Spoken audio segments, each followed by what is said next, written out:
I wasn't sure if I was going to do this video, but I've slept on it a couple of days and I thought I just want to get it off my chest. Now, last season, Arsenal fans were desperate to get rid of Arsene Wenger. And, you know, I believe this was going to be a good thing. We needed to change. He was a little bit too long in the job. He should have gone a couple of seasons before. But you get what you get. You just carry on and you hope for the best. And it didn't work out for Arsene Wenger. We came in 6th, which is obviously not a position that Arsenal should be finishing in.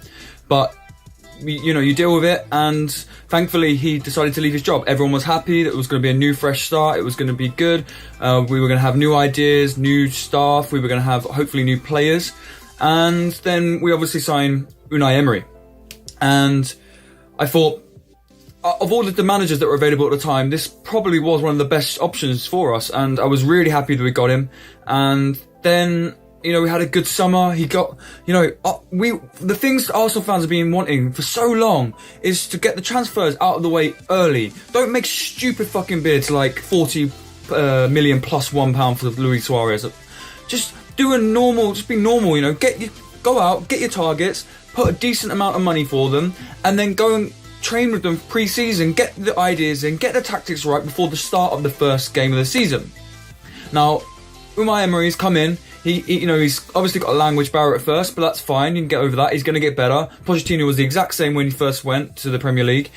And, you know, he's had a good pre-season. He had most of the first team there because a lot of them either didn't play in the World Cup or were knocked out early on. And we were looking good. Everything was looking up. And then the fixture release for the Premier League. So we've got Man City and we've got Chelsea in the first 2 games. Now, obviously, we're thinking, fuck. You know, we needed a good start. We wanted to get everyone on board and on side, and we get Man City, the champions last season, possibly one of the best teams that we've seen in the EPL of all time.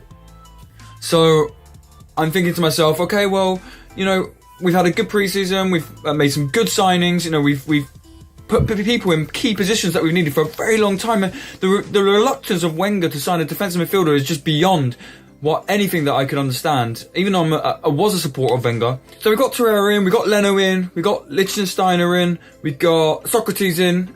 So we'd made signings in key positions that we needed for a long time. Centre-back, central defensive midfielder, someone to play on the right back as well. Give Bellerin something to think about, because he was just coasting along with Wenger.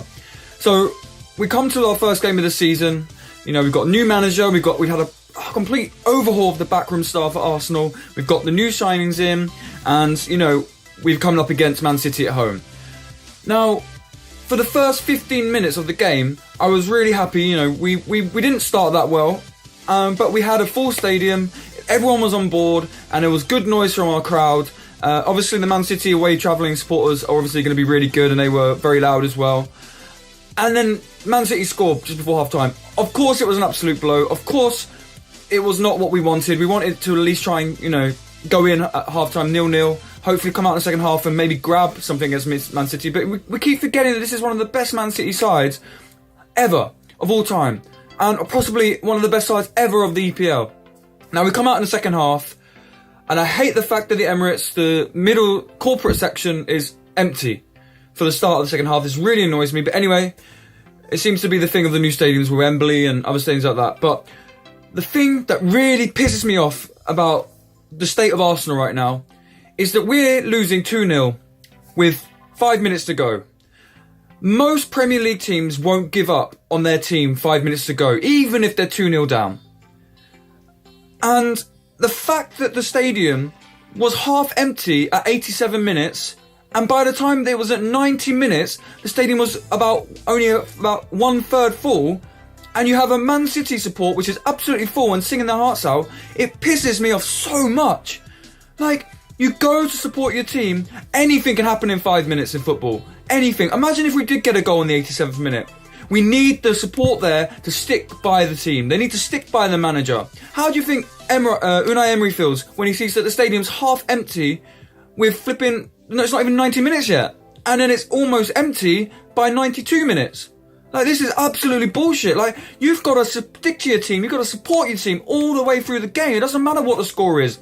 And it doesn't matter if it's Man City or flipping Burnley or whoever it is that we're playing at the start of the season. You stick by your team and you stay in the stadium. You support them right to the end. The fact that that stadium was empty before the final whistle is an embarrassment. And it pisses me off so much to see that's happening. And then I see all the comments afterwards on AFTV saying that, you know, oh, we need to get Kroenke out, we need to get this, we need to do that, we need to do this. No, we just need the supporters at the stadium to stick by your team. I know you're paying a lot of money to go there. I know that, you know, it's a crowded area of London. I know the transport facilities aren't great getting out, but at least stick by your team till the end. At least show the support that they need. You know, they've got new ideas and new tactics to adjust to. You know, you give them time. Don't just walk out and give up on them at the end of the game. This is a team which is needing rebuilding. It's a team that's needing every little inch of support that they can get, and the fact that the Arsenal supporters have really let down the team in the first game, and I'm so pissed off about it. Now, I'm moving on to one theme which keeps coming up, and that's the fact that Kroenke has just become the 100% shareholder of Arsenal. Do you think that Newcastle wanted Ashley? No. Did you think that the Man United supporters wanted Glaziers? No. We have been stuck with this guy. Yes, he's got a bad reputation. Yes, we don't want him in the club. And yes, we didn't want him to take full control of the club, but it's what we've got. So we have to fucking deal with it and just move on. That just because we have him as our chairman, that doesn't mean that we can't progress as a club. That doesn't mean that we aren't going to make good signings. We've got one of the best scouts in the world now. We've got one of the best chief executives, football executives in the world now. Support the team, back them, regardless of who the chairman is, and just fucking stay to the end of the games. And please, please, please make there an atmosphere in that stadium. It's a fucking beautiful stadium. It's massive. There's 60,000 people. And you go to somewhere like Everton, you go somewhere like Burnley, and they make twice the noise that the Emirates makes. It's embarrassing, Arsenal. It's embarrassing. Anyway, thanks for watching. I wasn't sure if I was going to make this video, and I just wanted to get it off my chest. I wanted to be honest about the situation at Arsenal. It's really pissing me off recently, and I just hope that, you know, it's going to get better in the future. If we lose to Chelsea on the weekend, obviously it's going to be a massive blow.